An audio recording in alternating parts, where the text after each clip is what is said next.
Hi friends, आप देख रहे हैं आर वाटर सपोर्ट चैनल। और ये देखिए एक आर सिस्टम, और इसका जो रिजेक्ट वाटर का पाइपलाइन है वो टैप के जस्ट नीचे लटका हुआ है, और उसमें एक पुश टू पुश एल्बो लगा हुआ है, और इसमें एक छोटा सा पाइप लगा हुआ है।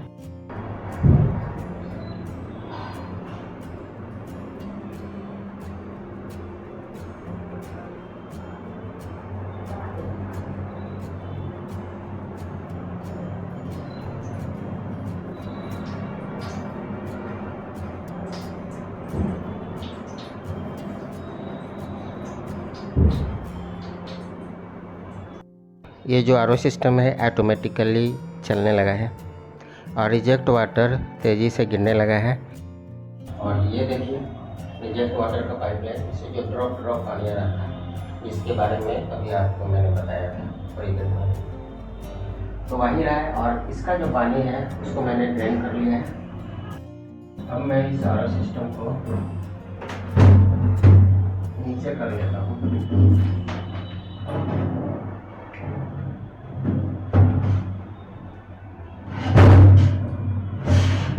इसका जो पाइपलाइन है ऊपर की तरफ चल गया है। ये पाइपलाइन यहाँ से मुड़ गया था अभी। सिस्टम को नीचे उतारते ही इससे जो रिजेक्ट वाटर आ रहा था ड्रॉप वो बंद भी हो चुका है।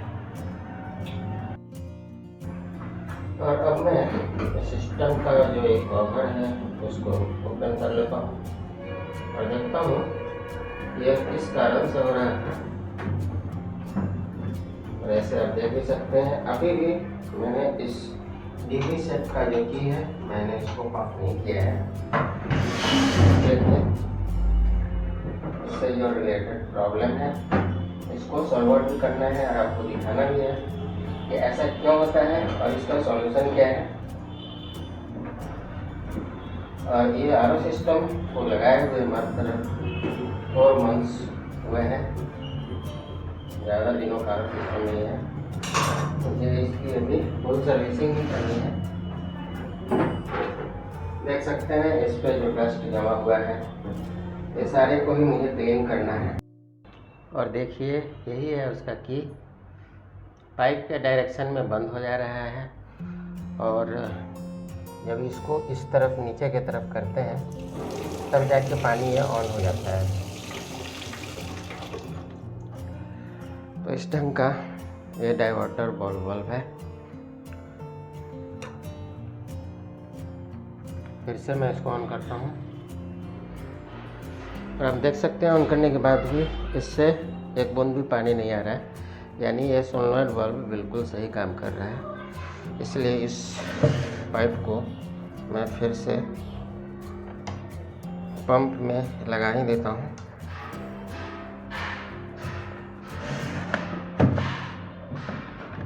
और इसके लिए मुझे इसको इस तरफ मूव करना पड़ेगा, और अब जाकर के ये पाइपलाइन इसमें इंसर्ट हुआ है।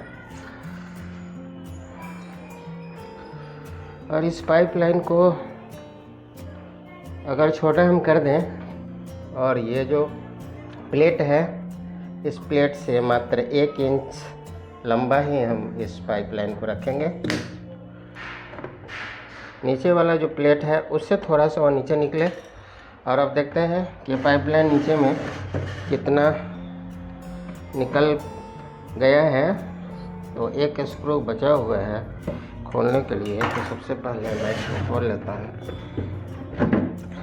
और खोलने के बाद आप देख सकते हैं ये माइनर सा निकला हुआ है, ज़्यादा नहीं निकला हुआ है, इसलिए अब वाटर लेवल में टच होने की बात ही नहीं है।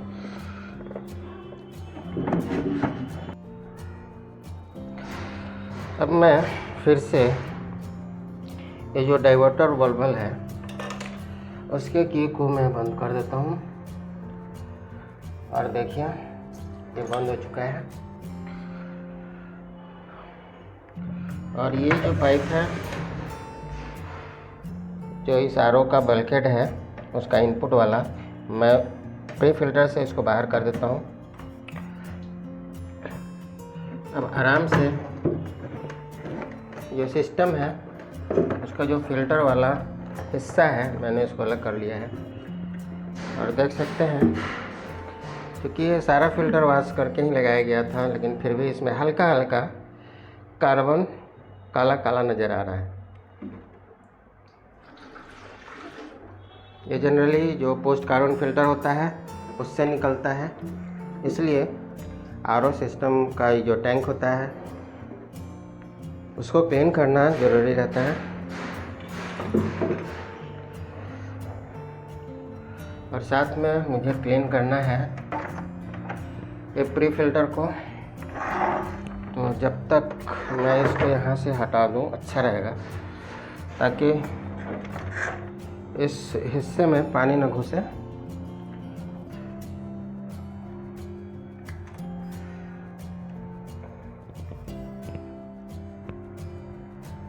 और ये जो आउटपुट वाला पाइप है प्री फ़िल्टर का, उसको मैं निकाल दिया है। और जैसे सिस्टम है पूरा आरओ सिस्टम, इस सिस्टम का एक पिक ले लेना चाहिए पहले कि कौन सा पाइप कहाँ से कैसे लगा हुआ है, क्योंकि बाद में कस्टमर बोलते हैं कि जैसे था वैसे आपने नहीं किया है, ये पहले ऐसे था वैसे था, इसलिए उसमें किसी तरह का अंतर नहीं है। इसलिए आपको एक पिक ले लेना ज़रूरी है। कोई कोई पाइप बहुत टाइट होता है और इसका भी वही हाल है, निकालने में मुझे टाइट ज़्यादा महसूस हो रहा है। और इसको थोड़ा सावधानी से यूज करना है, यानी खोलना है या टाइट करना है। नहीं तो होता क्या है, अगर गलती से अगर छूट जाए, हाथ से गिर जाए, तो ये जो इसका नीचे वाला ट्रांसपेरेंट हाउजिंग है हो सकता है ब्रेक हो जाएगा। और अब देखिए ये स्पैनर है, इस स्पैनर की हेल्प से इस टाइप का जो भी हाउजिंग होता है उसको खोला जाता है। और मैं उसको अपने पैर के हेल्प से खोलूँगा, इसलिए इसमें पाइप लगा लेता हूँ, क्योंकि ये पैर के हेल्प से हम जनरली नहीं खोलेंगे। इसको हम बोलेंगे कि हम अर्थ के हेल्प से खोलेंगे, सपोर्ट लेंगे अर्थ का। और ये देखिए अर्थ के हेल्प से कैसे खोलते हैं, और ये आराम से खुलता है। जनरली कहीं पे पकड़ने वाला अगर नहीं मिले तो इस ढंग से खोलना ज़्यादा आसानी रहता है। अब चूँकि खुल चुका है इसलिए ये जो पाइप है इसको मैं फिर से निकाल दिया हूँ। और देखिए इसका जो सेकंड फ़िल्टर है उसका कलर कैसा आ गया है। इस तरफ साफ है और ये सामने जो फ्रंट है, जो पूरे आगे वाला भाग था, वो ब्लैक नज़र आ रहा है। अब रह गया ये फर्स्ट फ़िल्टर, और ये कैसा होगा ये खोलने के बाद पता चलेगा। तो फिर से इस फर्स्ट प्री फ़िल्टर के हाउजिंग के कैप में मैंने पाइप को लगा दिया है, और फिर से मैं इसको भी खोल लेता हूँ। और ये देखिए ये कैसे खुल रहा है, और एकदम इजीली खुल चुका है, जैसे कि लगता है कि मैंने इसको खोला ही नहीं। और चलिए मैं इसके पाइप को फिर से निकाल देता हूँ। और ये जो फ़िल्टर है उसको मैं आपको दिखाता हूँ, और इसके अंदर से जो गंदगी निकल रहा है उसको भी मैं दिखाता हूँ। और ये हाउजिंग अभी क्लीन नज़र आ रहा है। इसी हाउजिंग में दिखाता हूँ कि इसके अंदर जो गंदगी है वो किस कलर का दिख रहा है। और आप देख सकते हैं काफ़ी अच्छा कलर आया है इसका, जैसा कि कोको कोला हो। तो फिर इसको भी मैं फेंक देता हूँ। देखिए मैं इसको दूसरे ग्लास में रख के आपको दिखा देता हूँ, और एक ऐसा दिखता है।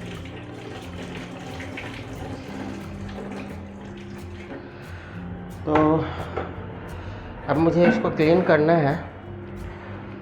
और ऐसे ये जो फर्स्ट वाला फ़िल्टर है उसको मैं रिप्लेस करूँ, इससे पहले मैं देख लेता हूँ कि इसका स्थिति कैसा है। और आप देख सकते हैं इसका जो कलर है बिल्कुल वाइट है, इसलिए मैं इसको क्लीन करके लगा सकता हूँ। तो तत्काल मैं इसको क्लीन ही करूँगा, चेंज नहीं करूँगा। इस फिल्टर को डाले हुए मात्र 4 मंथ्स हुए हैं, इसलिए मैं इसको क्लीन कर लूँगा। और क्लीन करने के लिए मैं इस टैप में इसको लगाता हूँ और इस ढंग से मैं इसको ऐसे ऐसे हल्का हल्का इस पर हल्का स्पर्श करेंगे तो उससे क्या होगा, ये जो सामने से गंदगी अंदर की तरफ गया हुआ है वो अंदर से अब बाहर की तरफ निकलना शुरू होगा। लेकिन ये पूरा वाइट नहीं हो पाएगा, लेकिन हाँ काफ़ी हद तक इसके कलर में सुधार हो जाएगा। इस ढंग से आपको इसको क्लीन कर लेना है। और देखिए इसके कलर में कहाँ तक सुधार हो पाता है। पानी के फोर्स से भी इस पे अगर दिया जाए तो इसकी सफाई हो सकती है। अच्छा खासा प्रेशर है यहाँ पे।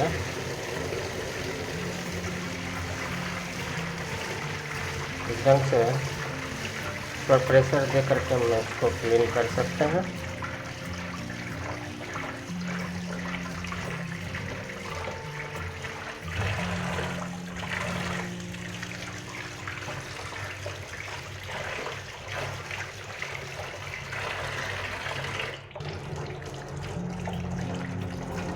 इस प्रकार से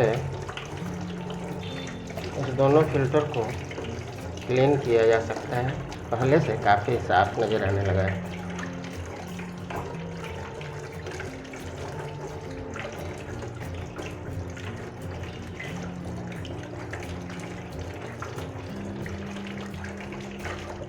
एवरेज देखा जाए तो बहुत जगह ये फ़िल्टर 3 से 6 महीनों में बिल्कुल बेकार हो जाता है। और जहाँ पर पानी में मिट्टी कम है वहाँ पे देखा गया है ये फ़िल्टर ऊपर से बहुत ही हल्का सा गंदा रहता है, तो आप इसको क्लीन करके दोबारा यूज में ले सकते हैं।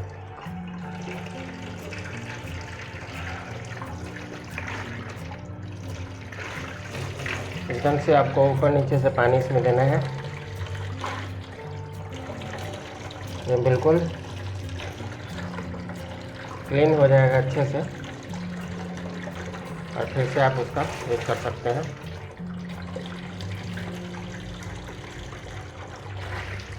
नेक्स्ट टाइम में इसको रिप्लेस करेंगे, इस बार छोड़ देते हैं।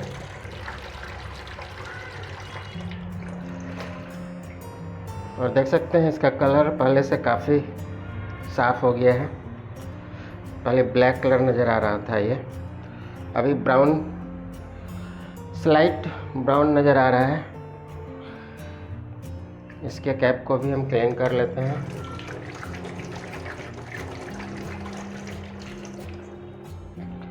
और फिर से मैं उसको इस कैप को लगा देता हूँ और थोड़ा सा पानी हम दे देते हैं फिर से।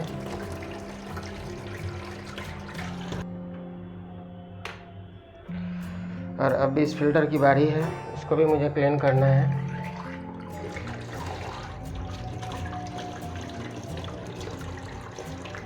और आप देखिए ये फिल्टर सेकंड फिल्टर है। जब इतना साफ है आरओ सिस्टम के अंदर में, हम समझते हैं गंदगी बिल्कुल नहीं गया होगा। इस पर अगर हम फोर्स दें तो हो सकता है इसका कलर और साफ हो जाएगा। देखते हैं फोर्स दे करके।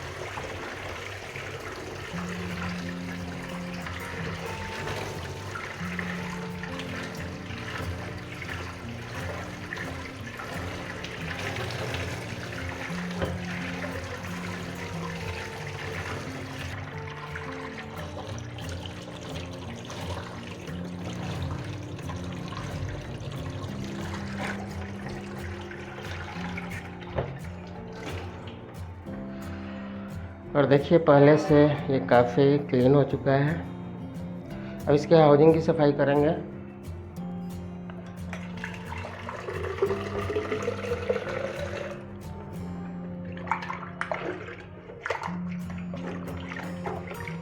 पहले इस हाउसिंग को हाथ से साफ करते हैं। इससे क्या होगा कि मोटा वाला जो भी गंदगी है अंदर में जमा हुआ वो निकल जाएगा। अब इसका जो कवर है उसको भी भिगा लेते हैं ऊपर से, क्योंकि ऊपर वाला भाग सूखा हुआ रहता है। और इसमें मैंने एक एक्स्ट्रा अलग से पीवीसी पाइप, होज पाइप जिसको बोलते हैं, मैंने लगाया है। पीवीसी पाइप नहीं बोलेंगे, होज पाइप बोलेंगे इसको, क्योंकि ये सॉफ्ट वाला पाइप है। इसमें आपको क्लियर नज़र आएगा। इससे क्या होता है कि फ़िल्टर आड़ा तिरछा नहीं बैठता है, बिल्कुल सीधा बैठता है। और अब स्क्रब के हेल्प से और जो डिश वॉश बार होता है उस डिश वॉश बार के हेल्प से मैं ये जो प्री फिल्टर हाउसिंग है उसके कैप को भी क्लीन कर देता हूँ। ये जो सफाई है एक एवरेज 3 मंथ्स में एक बार ज़रूरी होता है। कोई भी आरओ सिस्टम का, प्री फिल्टर का और स्टोरेज टैंक वगैरह का टीडीएस वगैरह चेक करते हैं। टीडीएस अगर ज़्यादा या कम हो जाए तो उसको एडजस्ट कर लेते हैं। देखा गया है कि अक्सर ऐसा हो जाता है।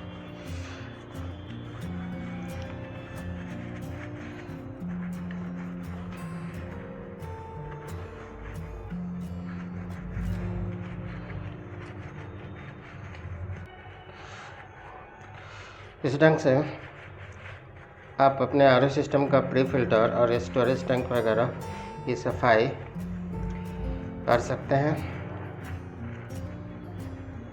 अभी मुझे इसका जो स्टोरेज टैंक है सिस्टम का उसको भी आपको क्लीन करके दिखाना है कि जनरली 3 to 6 मंथ में जो सर्विस होता है उसमें क्या क्या करना रहता है।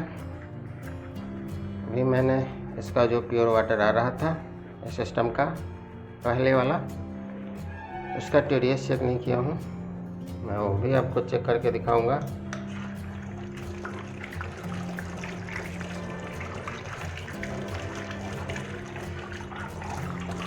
यदि आप टाइमली सर्विस ले लेते हैं तो उससे क्या होगा कि सिस्टम की सफाई करने में आपका खर्चा भी कम आएगा, सर्विसिंग करने में, और टाइम भी कम लगेगा करने वाले को। और जो भी तैलीय पदार्थ किचन में जम जाता है आरओ सिस्टम के ऊपर या प्री फिल्टर के ऊपर, वो भी अगर कम समय में साफ़ होता रहेगा तो ये पीला नज़र नहीं आएगा। जनरली देखा गया है कि सिस्टम भी पीला हो जाता है और प्री फिल्टर का भी कलर पीला नज़र आने लगता है, जबकि पहले ये बिल्कुल वाइट होता है।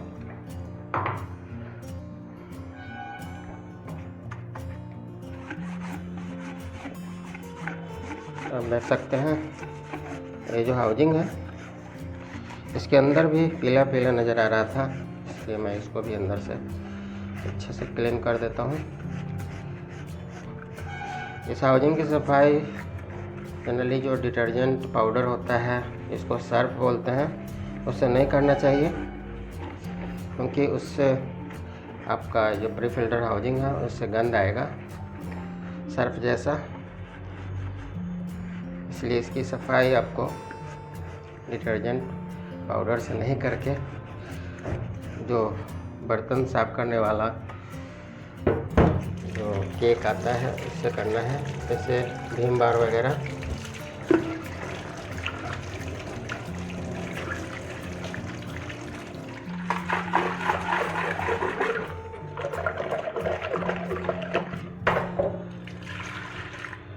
और देख सकते हैं ये काफ़ी हद तक साफ़ हो चुका है। इस ढंग से आपको क्लीन करना है। अभी प्री फिल्टर हाउसिंग की क्लीनिंग भी हम कर लेते हैं थोड़ा सा।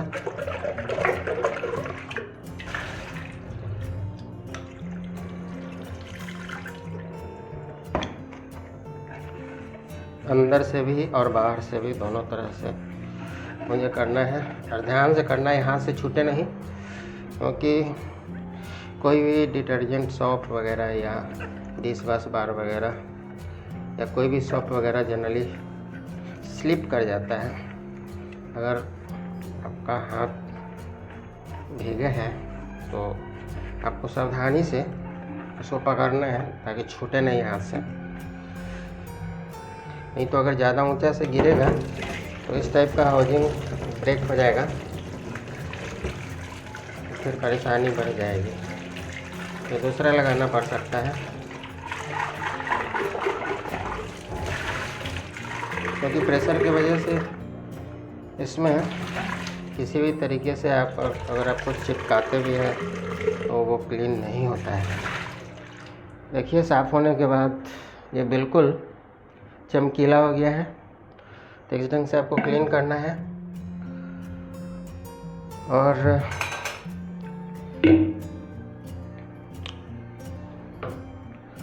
ये जो कवर है वो इसका है, क्योंकि इसमें थ्रेड नहीं है, इसलिए इसमें मैंने स्पंज फिल्टर डाला था। नहीं तो इस सेकंड वाले हाउसिंग में भी मैं आपको 9 इंच कैंडल लगा देता।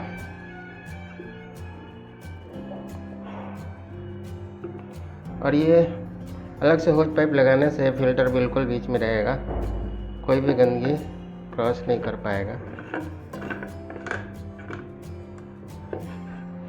अरे नीचे भी ये बिल्कुल बीचों बीच बैठा है, आराम से मैं इसको टाइट कर सकता हूँ। ये जो स्पैनर है इसके हेल्प से।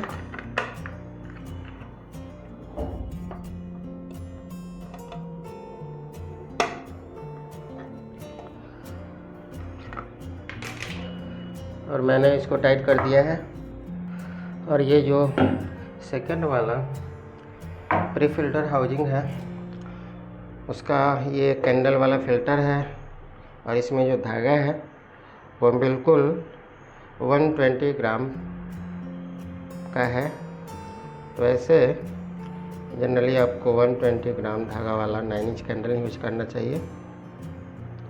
और इसको अच्छे से टाइट करना है, और इतना ज़्यादा टाइट नहीं करना है कि यहाँ का जो कैप है वो फट जाए।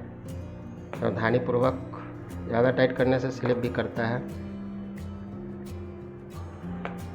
देख सकते हैं।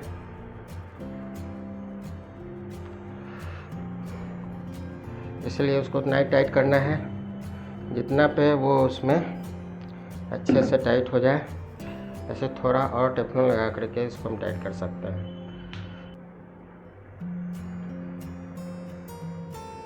और ये रहा टेफ्लॉन टेप। इसको मैं कम से कम 10-15 बार लपेट देता हूँ।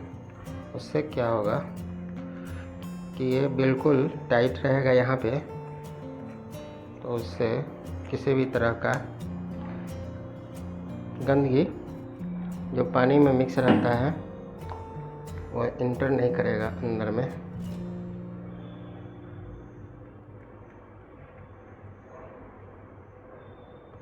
और ज़्यादा इसको टाइट नहीं कर सकते हैं, नहीं तो ये स्लिप कर जाता है। तो चलिए अब इसको इस पर टाइट कर देते हैं। अब इस स्पैनर के हेल्प से इसको टाइट करता हूँ मैं। और जब टाइट करना हो तो आपको जो राइट वाला पैर है उसमें स्पैनर को फंसाना होगा, और तब इसका जो कवर है प्री फिल्टर का उसको मूव करना पड़ेगा।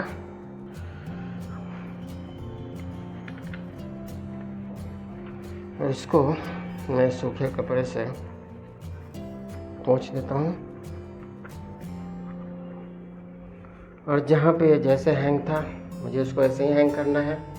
थोड़ा सा यहाँ मैं इसको पोंछ देता हूँ। और मेरा फर्स्ट फिल्टर ये है, इसलिए इसको मुझे यहाँ पे हैंग करना है। इसका लीकेज भी हम चेक करेंगे। जब तक मैं इस फिल्टर को भी लटका लेता हूँ।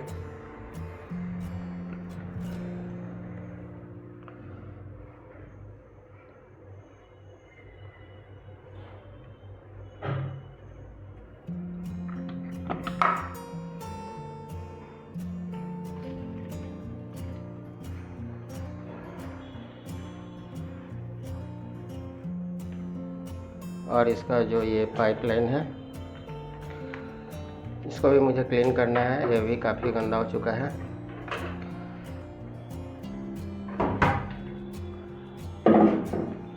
और इसको हम फाइनल करने के बाद ही जो स्टोरेज टैंक है उसका हम क्लीनिंग करेंगे।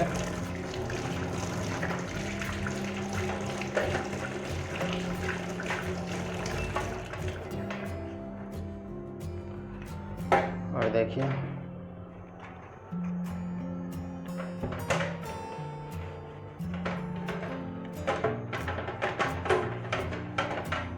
इसकी क्लीनिंग ऊपर से भी और अंदर से भी कर लेंगे। पाइपलाइन बिल्कुल क्लीन होना चाहिए, उससे फ्लो रेट अच्छा खासा रहता है। पाइपलाइन के जो फ्लो रेट रहता है उसमें टाइमिंग लंबा हो जाएगा। लंबे समय के बाद पाइप चॉक करेगा, इसलिए बीच बीच में जो ट्यूबिंग होता है इसकी भी सफाई होना चाहिए।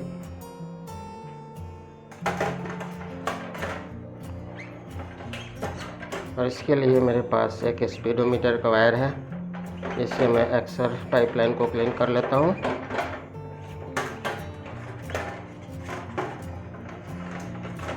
कहीं कहीं पाइपलाइन में काफ़ी मोटा गंदगी दिखाई देता है, जो कुछ ही दिनों में भर जाता है और कहीं पे 6 महीना साल भर में नहीं भरता है, और कहीं पे साल 2 साल बाद भी भर जाता है। डिपेंड करता है कि पानी में गंदगी कितना है इसके ऊपर। कम से कम 2 बार 3 बार आपको स्पीडोमीटर के वायर से अच्छे से पाइपलाइन को क्लीन करना है।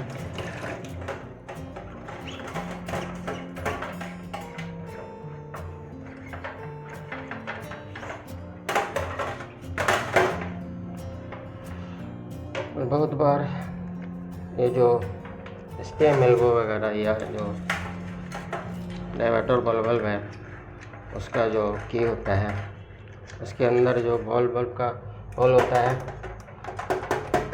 उसको भी आपको अच्छे से कुरेद कर चेक कर लेना है कि कहीं उसमें मोटा गंदगी तो नहीं है। इससे भी आप स्पीड को बढ़ा सकते हैं अगर उसके कारण फ्लो अगर कम हो गया हो तो। अक्सर देखा गया है यही डायवर्टर बल्ब का जो की होता है उसके अंदर का होल चॉक कर जाता है, कम पानी आने लगता है उससे।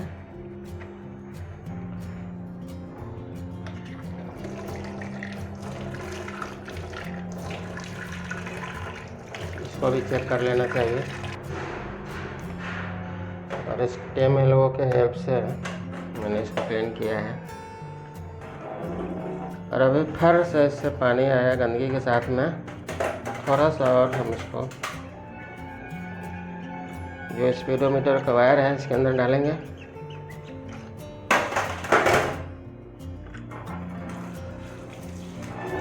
काफ़ी अच्छा स्पीड है, ऐसा ही स्पीड होना चाहिए।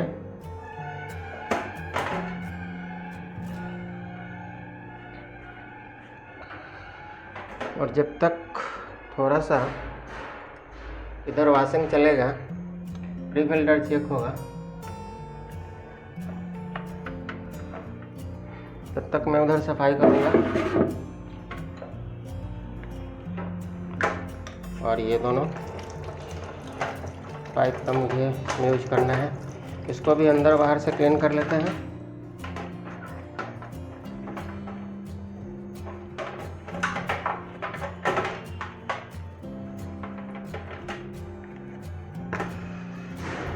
और ये मैंने बाहर से क्लीन किया है। और ये देखिए स्पीडोमीटर का वायर से भी हम इसको गूंथ लेते हैं दोनों पाइपलाइन को।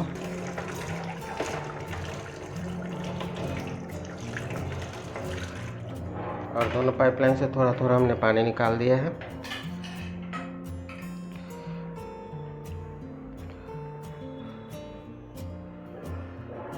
और अब मैं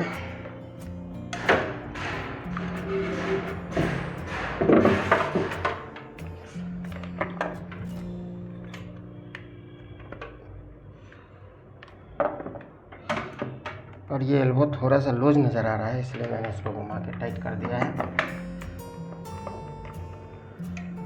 और मुझे इसका इनपुट आउटपुट देखना है, और ये रहा इसका इनपुट। इस पाइप को मुझे इसमें इंसर्ट करना है अच्छे से, और ये इंसर्ट हो चुका है। और इससे हम थोड़ा पानी निकाल कर देखेंगे। और ये भी pipe second pre filter housing के जो आउटपुट एल्बो है उसमें घुस चुका है। थोड़ा एयर भी निकालना रहता है। देखिए इसमें जो पानी आ रहा है आउटर फिल्टर एरिया में, वो आपको दिख रहा होगा। और इसका स्पीड कैसा है, दोनों फिल्टर लगने के बाद भी आप देख सकते हैं अच्छा खासा स्पीड है। और दबाने के बाद देख सकते हैं पानी यहाँ तक क्रॉस कर चुका है।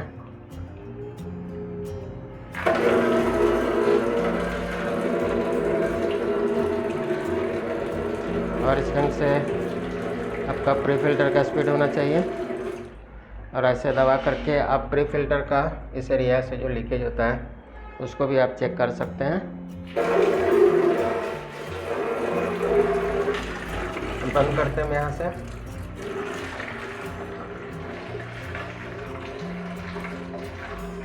और इसका फाइनल जो प्री फिल्टर है उसका मुझे लीकेज कुछ देर के लिए चेक करना है, जब तक मैं इस स्टोरेज टैंक की सफाई करूँगा। ये जो रेगुलेटर है इसके हेल्प से मैंने यहाँ से बंद कर दिया है, और यहाँ से पानी खोल देते हैं। इससे क्या होगा कि कहीं भी अगर लीकेज होने की संभावना रहेगी तो कुछ देर में ये पता चल जाएगा। जब तक ये स्टोरेज टैंक है इसको मुझे क्लीन कर लेना है।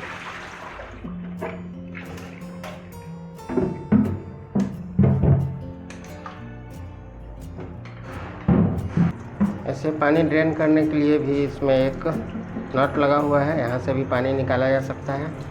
हम देख सकते हैं बहुत जगह गर्मी में चिड़िया भी स्टोरेज टैंक में घुस जाती है, जबकि यहाँ पे टैंक उस लिहाज से बिल्कुल साफ था। सिर्फ थोड़ा सा कार्बन का जो पाउडर होता है वो पानी में मिक्स होकर के इसमें जमा हो गया है। पहले ये जो भीम बार है और स्क्रब है, इसके हेल्प से मैं इसको हल्का हल्का चारों तरफ से जहाँ जहाँ गंदगी मुझे दिख रहा है वहाँ पे इसको अच्छे से मार देता हूँ। कुछ ऐसा चीज़ से इसको सफाई नहीं करना है जिसके कारण जो स्टोरेज टैंक है इसका जो शाइनिंग है उस पर असर है। कोशिश करना है जहाँ गंदगी हो वहीं पे ज़्यादा प्रेशर से सफाई करेंगे, बाद बाकी जगहों पे हल्की सफाई। टैप थोड़ा मुझे ढीला नज़र आ रहा है।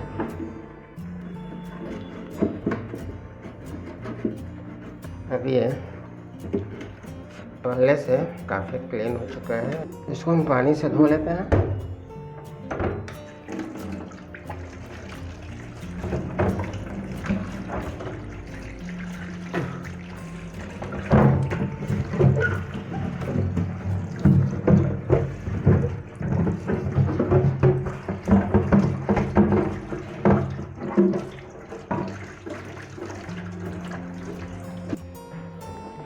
और ये एक ही बार में क्लीन हो चुका है क्योंकि बहुत ही कम ही समय पे इसकी सफाई हो रही।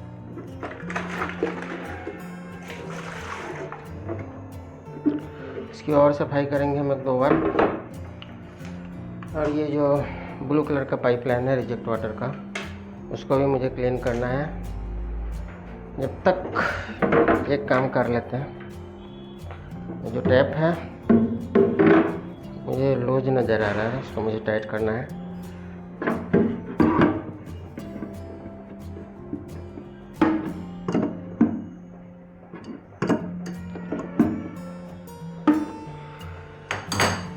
और अब देखते हैं इसको मूव करके, मूव नहीं हो रहा है, फिर भी हल्का सा टाइट इसको किया जा सकता है।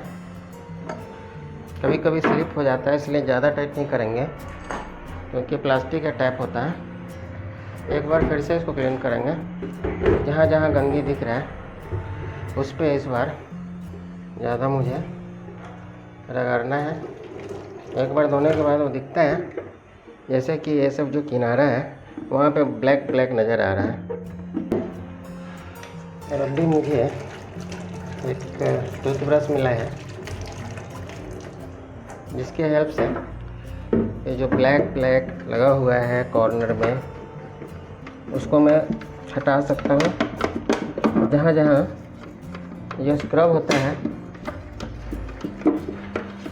वो नहीं पहुँचा है वहाँ इसके हेल्प से हम इसकी क्लीनिंग कर सकते हैं।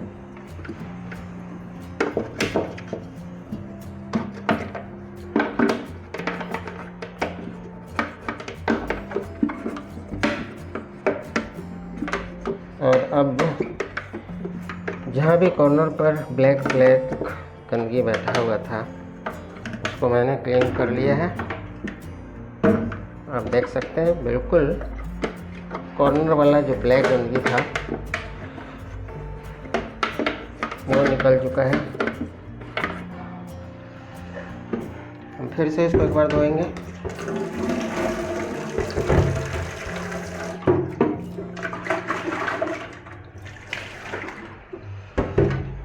और मुझे धोने के लिए लेमन अवेलेबल नहीं हो पाया और ये अवेलेबल हुआ है विनेगर विकफील्ड का।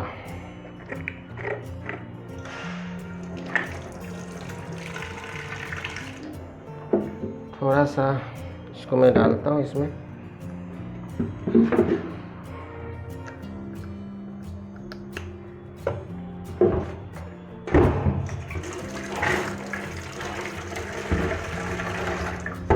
थोड़ा सा पानी भी मैंने इसमें डाल दिया है। अब अच्छे से मुझे इसको क्लीन करना है।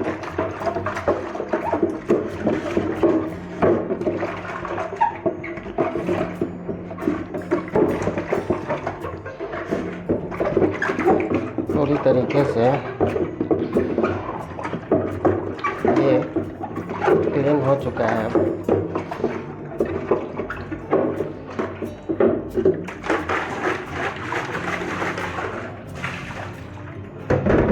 तो मैं फिर से एक बार इसको बाहर से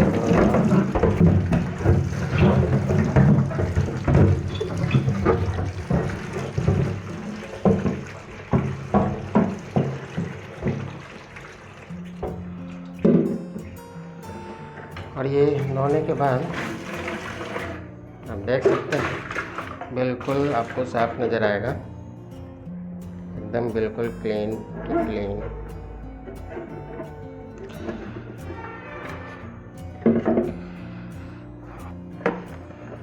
और ये जो अब सिस्टम है इसको मैं इसके ऊपर डाल देता हूँ। इसका जो फ्लोट वाल्व है उसकी स्थिति को देखते हुए डालना है, मूव नहीं होना चाहिए। ये जो स्टेरिस टैंक है उसके इंटरनल एरिया में कहीं भी वो टच नहीं होना चाहिए। और इधर भी हल्का हल्का मुझे गंदगी दिख रहा है, इसकी भी मुझे सफाई करनी है।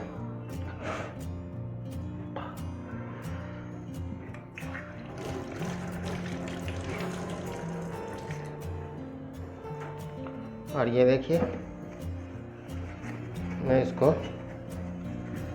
हल्के हाथ से, क्योंकि अभी खूब मोटा गंदगी जमा हुआ नहीं है इसलिए हल्के हाथ से ही हम इसकी सफाई कर सकते हैं।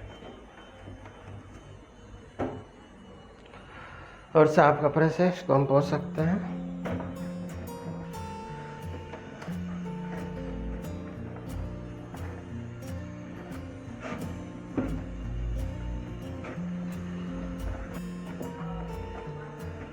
और देखिए मैंने इसको साफ कपड़े से पोंछ दिया है। जो इसका पीछे वाला एरिया है उसको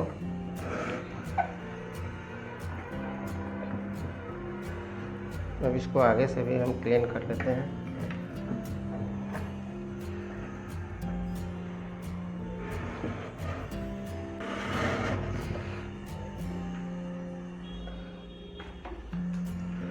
और ये जो रिजेक्ट वाला पाइपलाइन है उसको मैं साफ़ कर लेता हूँ बाहर से। ये भी डस्टी हो चुका है।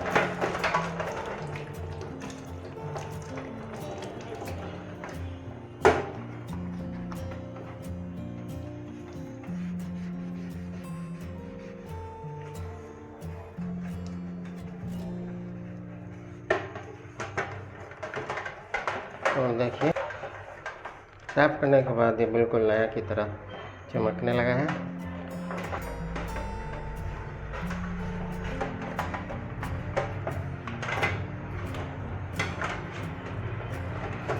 और फिर मैं धो देता हूँ इसको। देखिए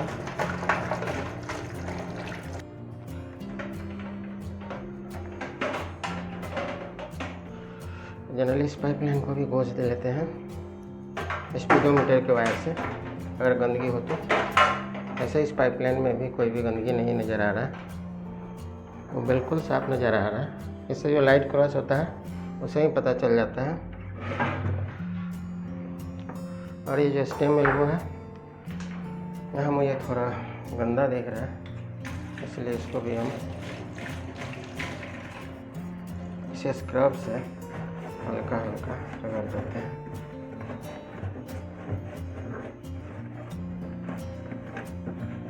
और देखिए साफ हो गया। और इस कपड़े के हेल्प से इसकी क्लीनिंग करते हैं।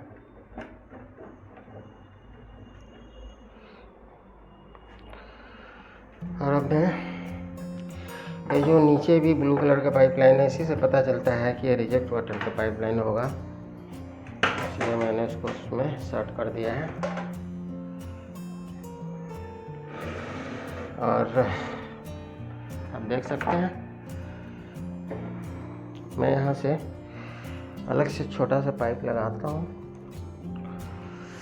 और चूँकि ये रेगुलेटर है, यहाँ से हम खोलेंगे पाइपलाइन और सिस्टम को चेक कर लेंगे इसका TDS वगैरह पहले कितना आ रहा था, अभी कितना आ रहा है।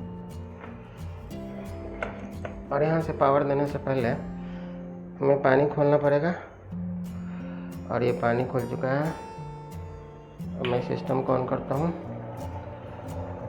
और पाइपलाइन को मैं बाहर कर लेता हूँ। देखिए इससे जो रिजेक्ट वाटर आ रहा है उसका स्पीड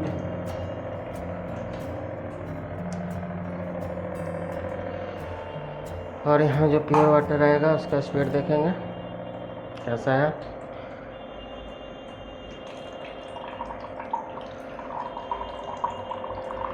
और शुरू में यह आ रहा था, इसलिए मैं इस पाइपलाइन को दबा दिया हूँ।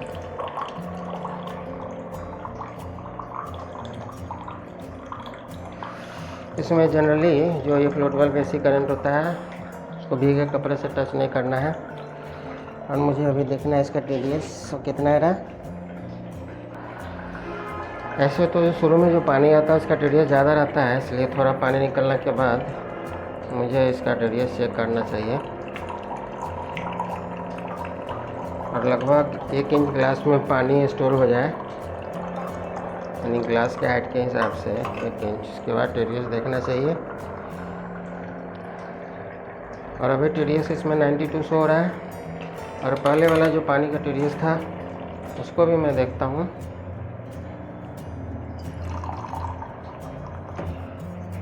जो अलग स्टोर करके रखा हुआ था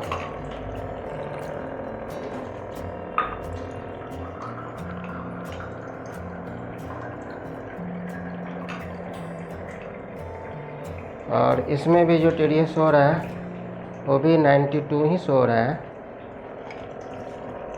फिर से हम एक बार देख लेते हैं। और प्योर वाटर का फ्लो अच्छा खासा है। रिजेक्ट वाटर और प्योर वाटर के फोर्स में जो डिफरेंस होना चाहिए उस हिसाब से अगर देखा जाए बिल्कुल सही फ्लो है। थोड़ा सा TDS मुझे कमता हुआ नज़र आ रहा है 87 जो माइनर है। ऐसे हम 2-4 बार और चेक कर सकते हैं इसको। और देखा जाए तो मोटा मोटी यहाँ पर TDS सही है और 86 अभी शो कर रहा है,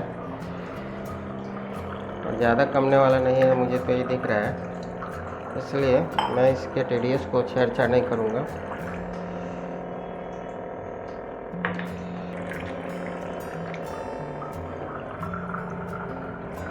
अंततः मैं फिर से एक बार इसके TDS को चेक कर लेता हूँ, देख लेता हूँ।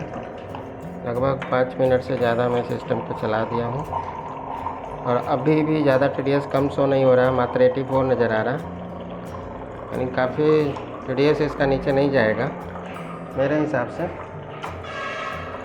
अब सिस्टम को ऑफ करते हैं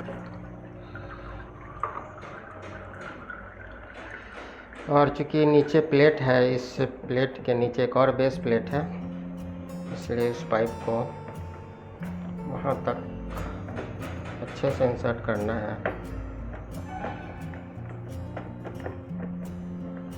उससे क्या होगा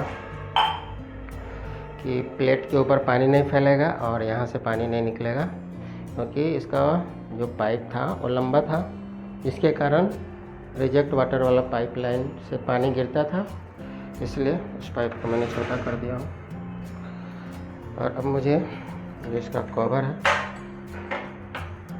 उसको इसमें लगाना है। उससे पहले मुझे इसको भी थोड़ा सा क्लीन करना पड़ेगा, क्योंकि काफ़ी ये डस्टी है। मैं आपको इससे पहले भी इसको बताया था। इसको भी हम क्लीन करके और साफ सूखे कपड़े से पोंछ देंगे।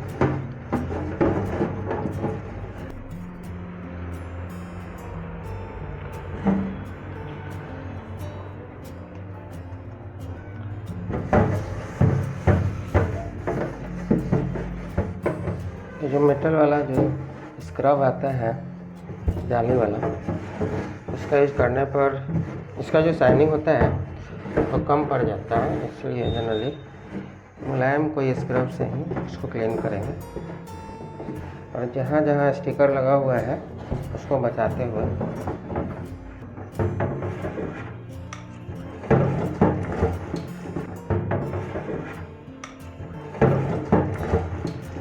ये साफ हो चुका है कवर।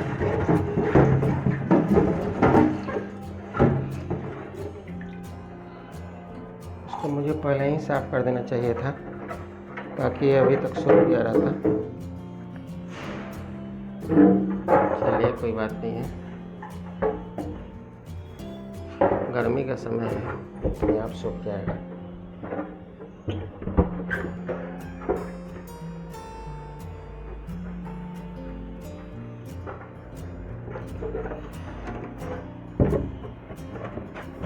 देख सकते हैं मैंने इस कवर को एक साफ कपड़े के हेल्प से अंदर बाहर से साफ कर दिया हूँ।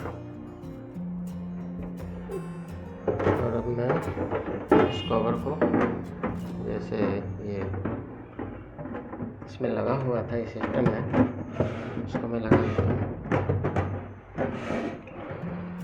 और इसका स्क्रू वगैरह जो है उसको भी मैं इसमें टाइट कर देता हूँ।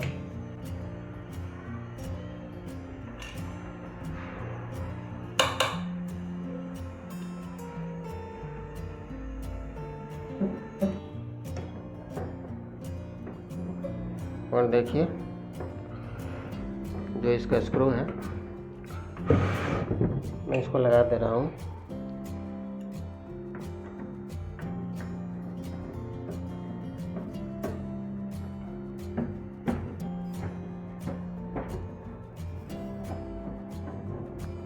और ये फाइनली सारा स्क्रू टाइट हो चुका है। मुझे सिस्टम को हैंग करना है और देखिए अब ये सिस्टम मैं हैंग कर देता हूँ।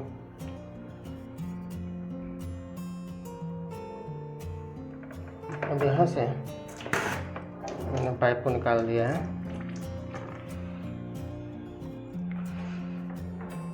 ताकि मैं सिस्टम को हैंग कर सकूँ।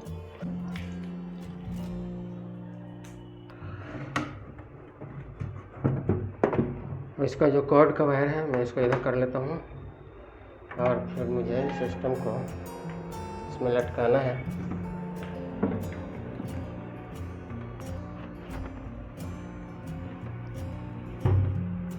हैंग करते समय पीछे जो माउंट होता है उसके सामने आपको उंगली रखना है और फिर फंसाना है।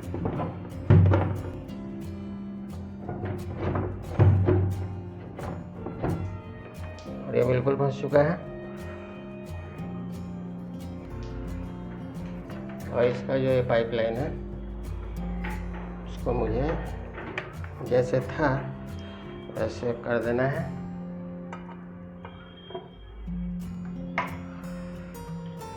इन दोनों पाइपलाइन को एक साथ लपेट देंगे।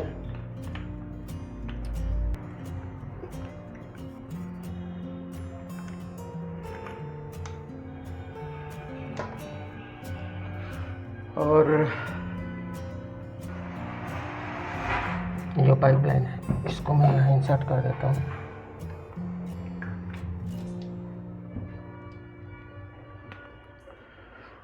अब यहाँ से हम पानी खोलेंगे।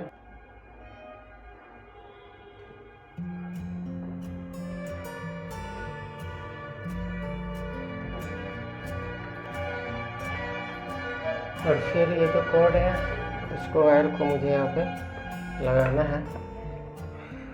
सिस्टम प्रॉपरली सर्विस के बाद हैंग हो चुका है। वीडियो आपको ज़रूर अच्छा लगा होगा। कृपया इसे लाइक कीजिएगा, शेयर कीजिएगा और कमेंट कीजिएगा। Thanks for watching this video.